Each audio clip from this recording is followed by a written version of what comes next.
Então vamos lá aqui, o nosso roteiro, retomando o nosso roteiro formativo, então, em todo esse processo da Escola do Reino, o nosso currículo, né, vamos colocar entre aspas, para que uma pessoa efetivamente possa transformar a sua vida em missão, ou seja, viver a sua vocação como cristão na sua plenitude. Várias etapas formativas são necessárias para a gente chegar lá, plenitude. Primeiro, nós falamos sobre compreender a nossa identidade, as nossas aptidões, as nossas habilidades, talentos. Não é uma coisa trivial, não se engane, nem um pouco.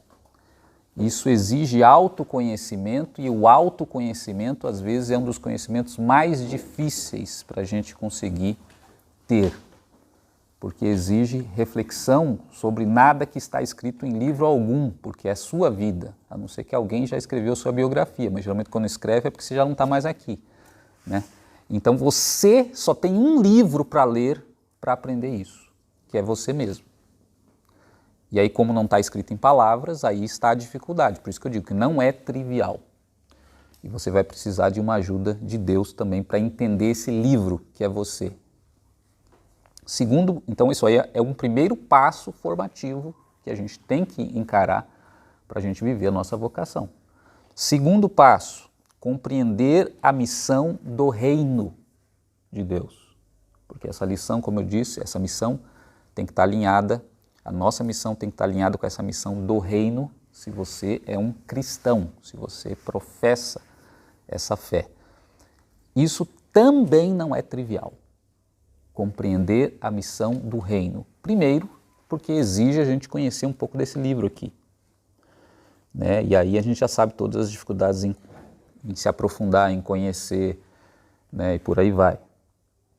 Segundo, porque mesmo conhecendo, é muito fácil, né? Hoje em dia, né, tem doutrinas para tudo quanto é gosto e interpretações para tudo quanto é gosto, também é muito fácil você se perder nesse emaranhado de discursos e interpretações sobre esse livro. Então também não é algo trivial. Então isso faz parte dessa formação também. Terceiro lugar, vem uma outra etapa. A primeira é conhecer a sua identidade, as suas aptidões, seus talentos, etc., quem você é. Mas a segunda é desenvolver. São duas coisas diferentes. E aqui também não é trivial, porque para você desenvolver alguma coisa, você tem que colocar em prática, você tem que praticar, você tem que exercitar. Então, quando você sabe, mas não exercita, isso não vai te levar para lugar nenhum. Saber e não praticar. Então, é uma outra etapa formativa. E em quarto lugar, depois que você conhece, compreende sua identidade, compreende a missão do reino, você já passou por essas etapas formativas, já desenvolveu relativamente essas suas habilidades, os seus talentos, as suas potencialidades, as suas aptidões, aí você pode então partir para uma outra etapa, que é refletir sobre como você pode construir um projeto de vida a partir dessa sua identidade e a partir da missão que Deus tem para você. Projeto de vida a gente poderia dizer, começa com o objetivo da sua vida, né? E eu que trabalho na educação há 20 anos, de jovens, adultos, pessoas de todas as idades, na igreja, eu vejo que isso, embora pareça uma coisa trivial também, não é. As pessoas terem objetivos sequer na vida delas. As pessoas terem um norte para o qual elas têm consciência que estão caminhando. A maioria das pessoas, como já disseram vários filósofos, poetas e tal, apenas vivem. Então, ou seja, vivem sem objetivo. Vivem sem um propósito definido, quer do ponto de vista secular, quer do ponto de vista da missão cristã. Então, por isso, também essa parte da formação não é tão trivial quanto pode parecer. Em seguida, nós temos, depois que a gente tem esse projeto de vida definido de acordo com a nossa identidade e alinhado com o projeto do Reino de Deus, nós vamos procurar ou nos conectar com pessoas que têm esse mesmo objetivo. Nós vamos procurar ou nos integrar a uma comunidade. E veja, aqui em primeiro lugar, não estou nem falando da igreja. A igreja pode ser, a igreja com I minúsculo, né? Quer dizer, a igreja local. Ela pode ser um local onde você pode encontrar uma comunidade que vai perseguir esse objetivo. E pode não ser. E essa é uma reflexão, até abrindo um parênteses aqui, que não é exatamente o que a gente iria tratar, mas talvez uma outra aula. Esse é um critério importante e talvez fundamental para você escolher uma comunidade para você participar. Se essa comunidade realmente é uma comunidade para você. Não se trata de você ter uma igreja na esquina da sua casa, você vai lá. Pode ter um prédio, pode ter uma placa e pode não ser uma comunidade, porque o que define uma comunidade são pessoas que têm um determinado objetivo e estão perseguindo esse objetivo. Então, vamos pegar exemplos muito simples e para você perceber como isso faz toda a diferença quando você está buscando realizar a sua missão, viver a sua missão na vida. Vamos imaginar que você é uma pessoa que tem um interesse muito particular de estudar um instrumento musical. Então você quer fazer isso seriamente, você realmente tem uma aptidão para aquilo, gosta daquilo e quer desenvolver aquela habilidade. Eu posso dizer com toda certeza, se você não se juntar a uma comunidade de pessoas que têm esse objetivo, não como pessoas que tocam instrumentos aleatoriamente, uma comunidade de pessoas que têm o objetivo, que gostam, têm interesse e estão realmente dedicadas a levar aquilo adiante, até mesmo como uma profissão. Você não vai concluir a sua missão. Simples assim. Mesma coisa se você, sei lá, uma menina lá gosta de fazer balé, não, eu quero realmente ser uma bailarina. Se ela não se juntar em uma comunidade de pessoas que têm esse mesmo objetivo, isso é fogo de palha. Vai acabar ali na frente. Não prossegue. Porque nós fomos criados assim. Nós somos seres sociais. E nós nos engajamos em comunidades e essas comunidades nos alimentam de várias maneiras.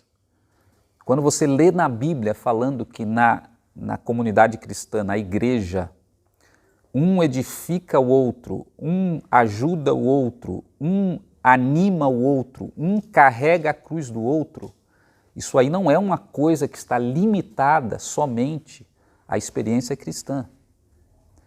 Deus criou o ser humano assim.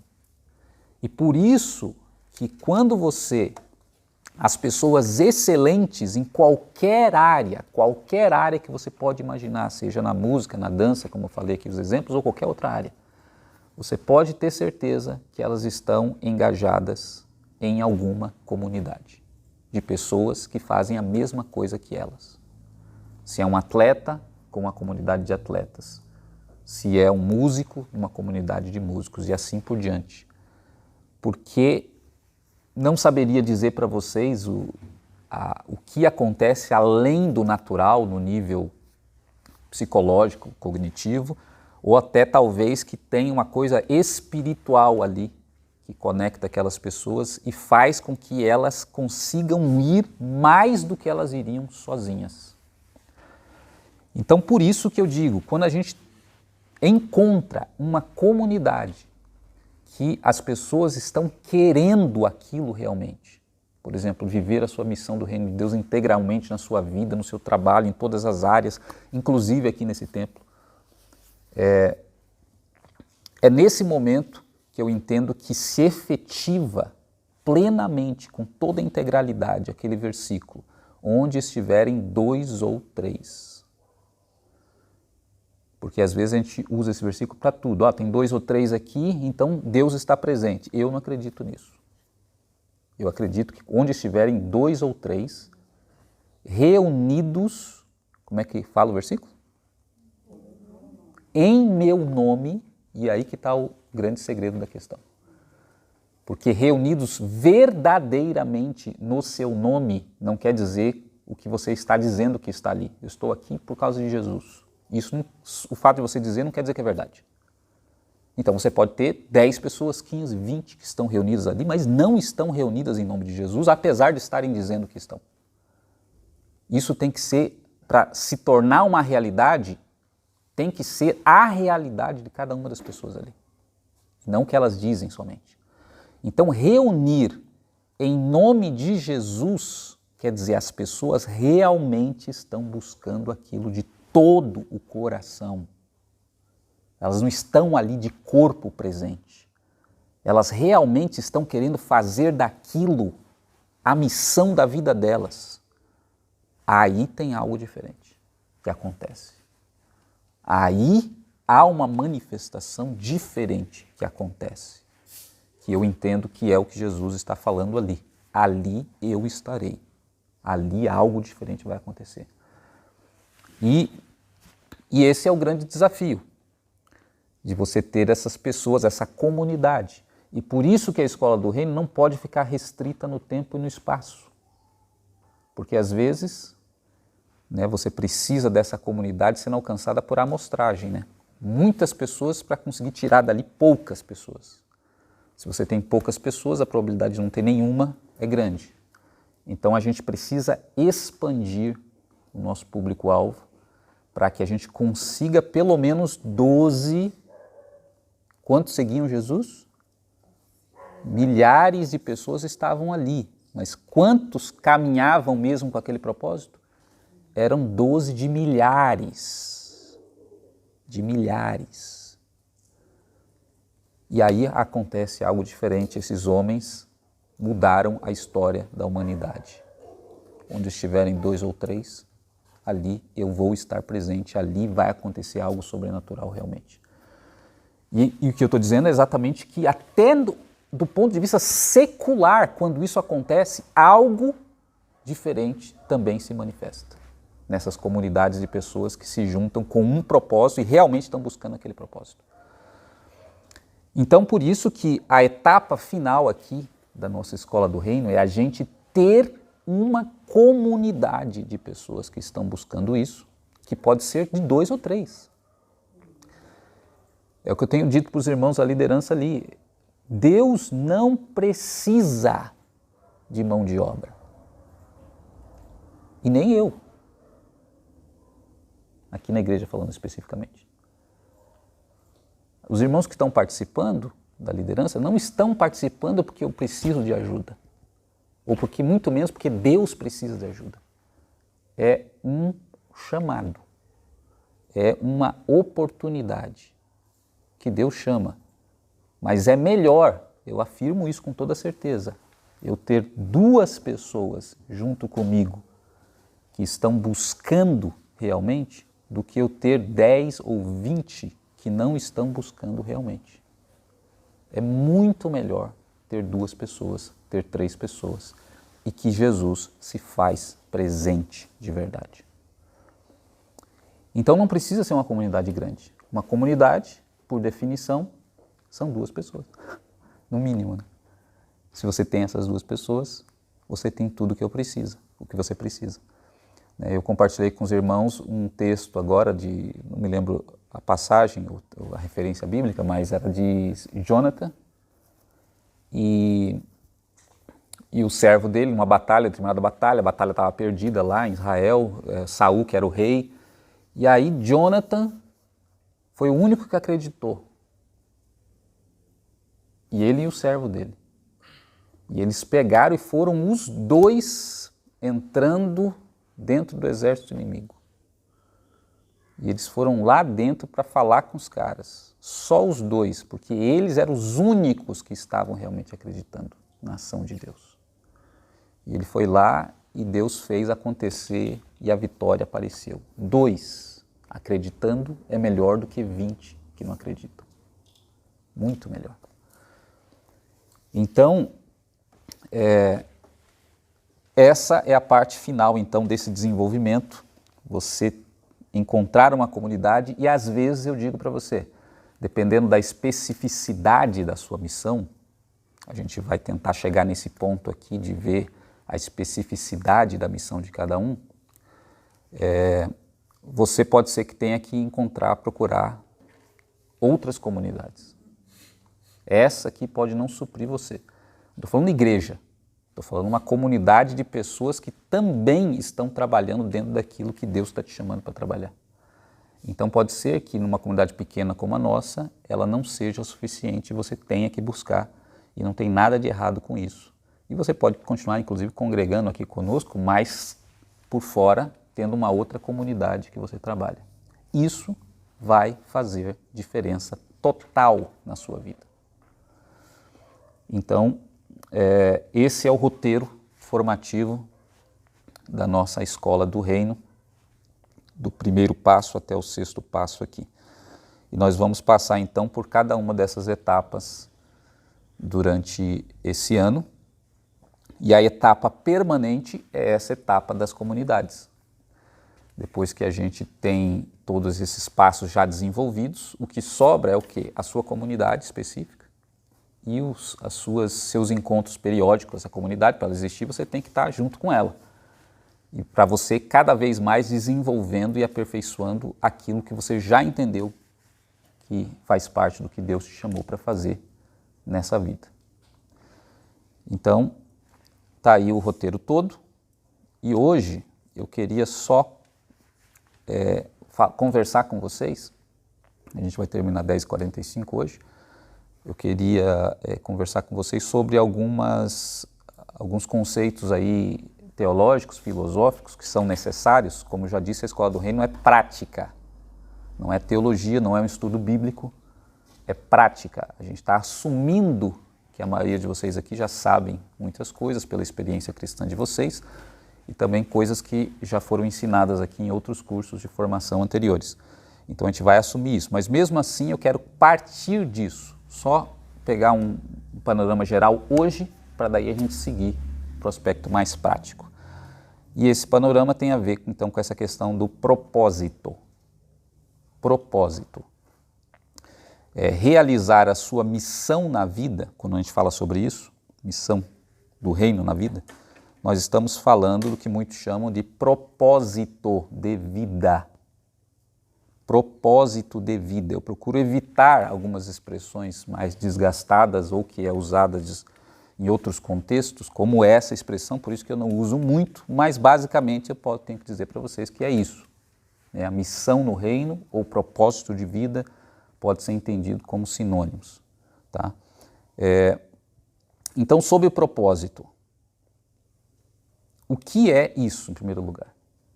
Algumas questões que a gente tem que refletir para daí entrar na questão que interessa para a gente, que é a prática. Propósito de vida, o que é isso, em primeiro lugar?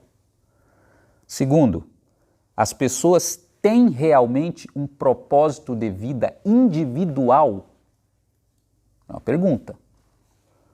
Terceiro, esse propósito, se elas têm, é pré-determinado e fixo ou é algo que muda? Outra pergunta, se existe esse propósito individual, o que acontece se a pessoa viver esse propósito? E o que acontece se ela não viver? Quais as consequências, em outras palavras, né? Então, são algumas questões importantes para a gente refletir. Então, vamos lá. Primeiro lugar, primeiro problema, né? Eu sempre gosto de falar que eu gosto de achar problema, né? Exatamente, essa é a função do filósofo, basicamente é essa, é achar problemas. Onde não tem, a gente acha. Então, qual é o primeiro problema com essa questão do propósito? O primeiro problema já está na palavra, porque essa é uma palavra polissêmica que a gente diz, que tem muitos significados. Mas para facilitar a nossa vida aqui, eu já vou extrair o significado que mais interessa para a gente aqui.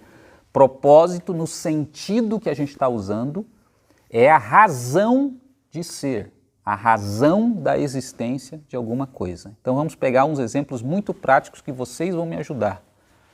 Qual é o propósito de uma faca? Como é que você sabe disso?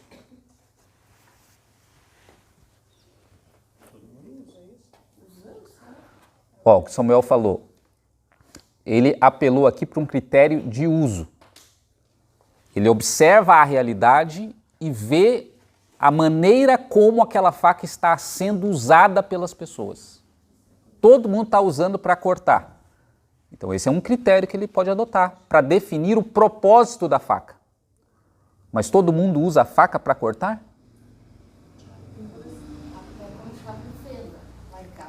Até com chave de fenda. Então esse critério pode ser um pouco problemático. Para você falar, não, mas é esse o propósito. Alguém pode dizer, não, usa como chave de fenda, mas o propósito é cortar. Mas como é que você então pode garantir que o propósito é esse?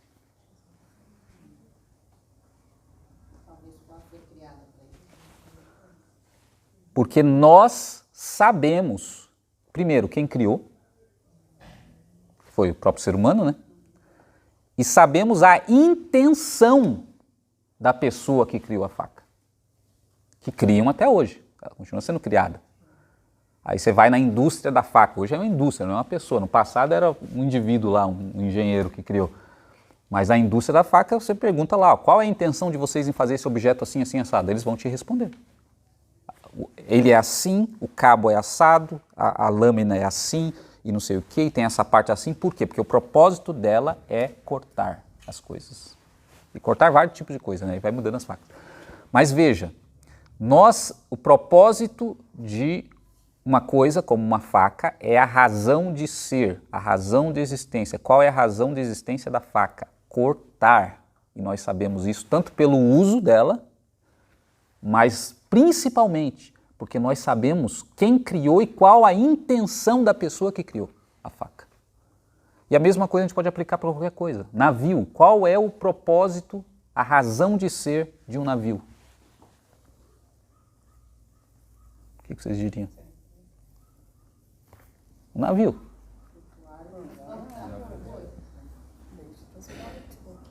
Navegar? O navio, a gente poderia dizer que é um meio de transporte aquático, porque o objetivo do navio não é só navegar. Ele pode navegar sozinho, você pode colocar uma tábua lá e ela pode navegar. Mas o navio é criado para quê? É criado para transportar alguma coisa. Pode ser humanos, pode ser cargas, quaisquer, mas transportar por um determinado meio aquático, flutuando. Então, não há problema em a gente entender o propósito das coisas, como de um navio, de uma faca. Por que não há problema? Porque nós vemos como eles são utilizados e nós sabemos a intenção de quem criou, que por acaso somos nós mesmos, né? A humanidade, de uma maneira geral. Mas sabe onde a coisa começa a complicar na questão do propósito? Nas coisas que não fomos nós que criamos. Qual o propósito de uma árvore?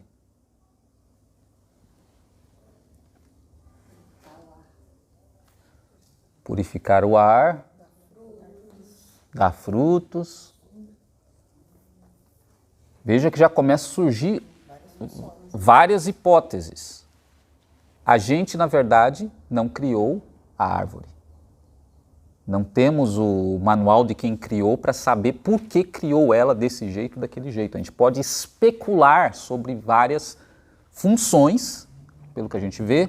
Ela produz oxigênio, ela aduba o solo, sei lá, né? Segura o solo com as raízes, ela é alimentação, né? Mas veja, que você dizer que o propósito da árvore é alimentar os animais, aí você vai encontrar árvores que não fazem isso. propósito da árvore é produzir oxigênio, aí você vai estudar e vai ver que a maior parte do oxigênio não é produzido pelas árvores.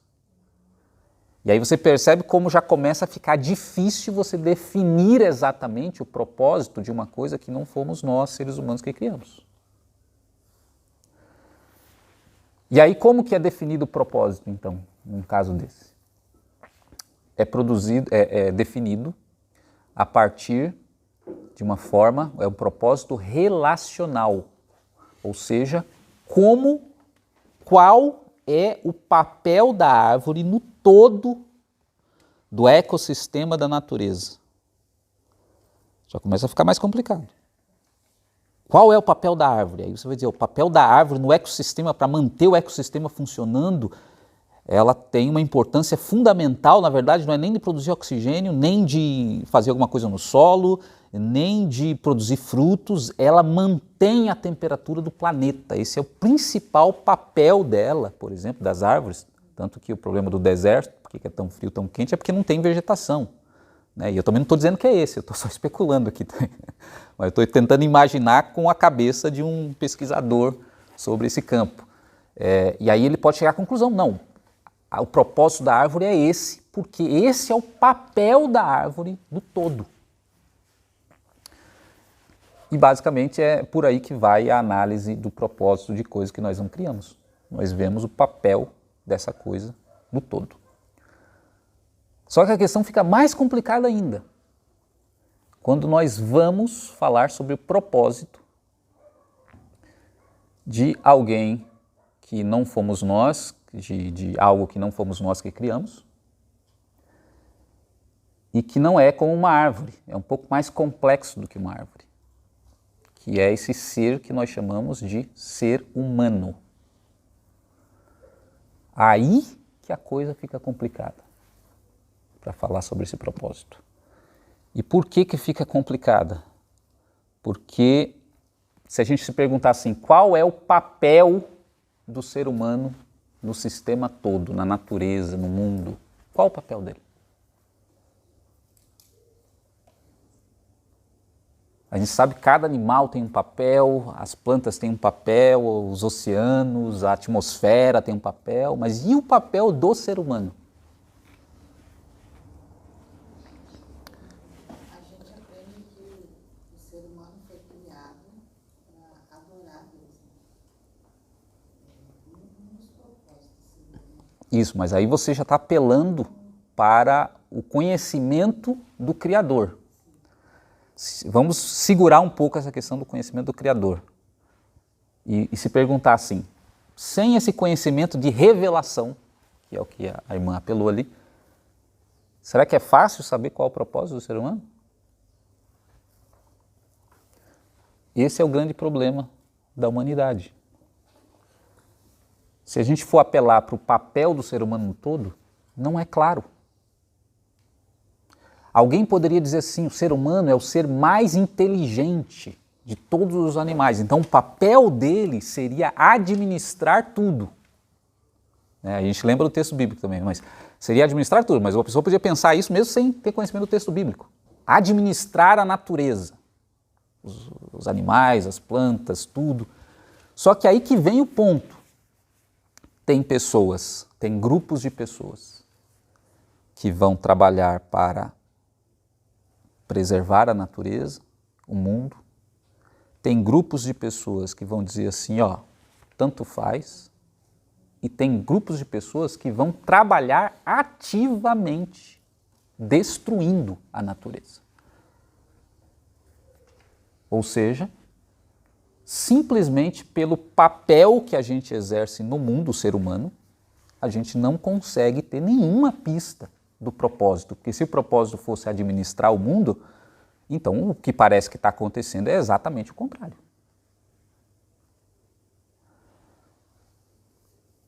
E aí, como essa questão do propósito do ser humano é uma questão em aberto, melhor dizendo, que é discutida desde a origem da filosofia, e não acabou essa discussão até hoje, As respostas, todas elas, são metafísicas, ou seja, apelam para crenças que as pessoas vão ter a respeito do ser humano. E aí também facilitando o trabalho de vocês aí, de refletir sobre isso, a gente refletir sobre isso, eu já vou resumir aqui quais são as principais tendências, teses que são defendidas a respeito do propósito do ser humano. A primeira delas é que o ser humano tem um propósito pré-determinado. Existe uma natureza humana que é comum a todos nós e que define o nosso propósito e o nosso papel. Vai ter, e aí não entra só pessoas religiosas, tem correntes filosóficas e religiosas e teológicas que defendem isso, que o ser humano tem um papel pré-determinado, um propósito pré-determinado. Em segundo lugar, há aqueles que vão dizer o seguinte: o ser humano não tem propósito nenhum pré-determinado. E se alguém diz isso, está dizendo automaticamente o seguinte: o próprio ser humano define o seu propósito, porque ele é o único ser que não tem propósito nenhum determinado para a sua vida. Então ele se autodefine. Ele é quem diz qual é o seu propósito. E tem vários problemas existenciais profundos que as pessoas que defendem isso acabam tendo que lidar. Em terceiro lugar, tem aqueles que estão nos dois. Diz assim: o ser humano ele tem um propósito, mas esse propósito não é fixo, não é pré-determinado. E aí eu vou dizer para vocês, ou vou perguntar, melhor dizendo, qual desses três a filosofia cristã se encaixa? O primeiro, que há um propósito pré-determinado e fixo; segundo, que não há propósito pré-determinado; ou terceiro, que há um propósito pré-determinado, mas ele não é fixo? Terceiro? O que vocês acham? Primeiro? Eu acho que existe um propósito fundamental que Deus criou. Existe um propósito e é fixo. Depois se Não tem propósito, ou tem um propósito, mas não é fixo. Acho que é o primeiro, né? Tem um propósito fixo que se desdobra depois. Ramifica depois. Eu diria para vocês, irmãos, que é o número 3. Existe um propósito, uma natureza humana, mas esse propósito não é fixo, porque o ser humano pode alterar o seu propósito. Pode viver de forma até completamente contrária ao propósito que ele foi criado. É que você disse com relação ao fundamento Estabelecido por Deus, né? Eu interpretei dessa entendi forma. Quando que voltou para dentro da Bíblia? Você falou que estava fora. Primeiro, ela falou ali, né? Esse é o propósito que Deus colocou na Bíblia. Legal. Sim. Você saiu. Não, vamos falar fora. Exato. Qual momento que voltou? Porque eu não entendi também que voltou. Não, voltou foi agora nessa pergunta final aqui. Eu falei, são 3 propósitos que são defendidos, né? 3 teses que são defendidas pelas pessoas. Primeiro, que há um propósito pré-determinado. Pronto, é um propósito pré-determinado, fixo, imutável. E como uma planta exerce o seu propósito, e é aquilo, e ela não tem como mudar esse propósito, não é mutável esse propósito, assim é também os seres humanos, mesmo que eles não saibam disso. E o terceiro é que há um propósito, mas esse propósito não é fixo e imutável. Esse propósito está lá, mas ele pode ser alterado. E por que ele pode ser alterado? Porque o ser humano tem algo que nenhum outro ser vivo tem. Ele tem o atributo da vontade. ou alguns chamam de liberdade, livre-arbítrio, ele pode arbitrar até sobre o propósito da sua própria existência, pode ir contra esse propósito, pode viver, estabelecer um propósito para si mesmo e viver esse propósito, mesmo que seja completamente oposto à sua própria natureza, a natureza com a qual ele foi criado. Tá? E isso é por isso que não existe suicídio no mundo animal. Você não vê um gatinho subir no alto de um prédio e falou, vamos jogar aqui de cima, vou acabar com a minha vida. Porque existe um instinto animal, que é a natureza dele, que impede ele de fazer isso. Ele pode ficar triste, ele pode comer menos, mas tudo isso é instintual. O ser humano é o único ser que ele é capaz, sim, de subir no alto de um prédio e ir contra o instinto de preservação da vida que está nele, porque ele também tem esse instinto. E ele pode se jogar do alto de um prédio. E ele pode dizer ou viver de forma contrária. O jejum é uma manifestação disso. Os outros seres, eles não escolhem. Ah, não, eu vou fazer jejum. Eu não vou satisfazer as minhas necessidades naturais. Eles vão lá e satisfazem. Acabou. O ser humano não. Ele fala, eu vou fazer greve de fome. E ele pode fazer greve de fome e morrer de fome. Tudo isso indica o seguinte, que esse atributo, que nós chamamos de vontade, ele é capaz, no limite, de levar o ser humano a definir um propósito para a sua existência, mesmo que seja contrário aos seus impulsos naturais, da própria natureza com a qual ele foi criado. E é por isso que essa questão, irmãos, é tão complicada quando a gente fala a respeito de propósito. E é por isso, e a filosofia cristã, exatamente, ele defende o 3, porque a história bíblica conta essa história. De um ser que foi criado por Deus. Agora nós entramos na questão que a irmã Zilá comentou. Criou o ser humano com um propósito. A história bíblica conta isso. Mas que esse ser rejeitou o propósito para o qual ele foi criado. E simplesmente falou assim, não, eu vou viver de outra maneira. E passou a viver dessa outra maneira. Então,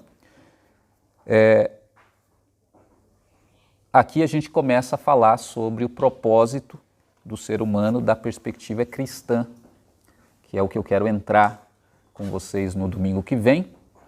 Eu não vou me estender muito sobre isso, acredito que no próprio domingo que vem eu termino essa parte mais filosófica, conceitual, teológica, para a gente entender o pano de fundo, para a gente discutir o propósito individual, que é o que a gente quer chegar, mas para isso a gente tem que entender primeiro o propósito geral da humanidade. Primeiro você entende qual é o propósito do ser humano, aos olhos de Deus, por exemplo, para depois você perguntar qual é o propósito que Deus tem para a minha vida especificamente. Aí a gente entra no propósito específico.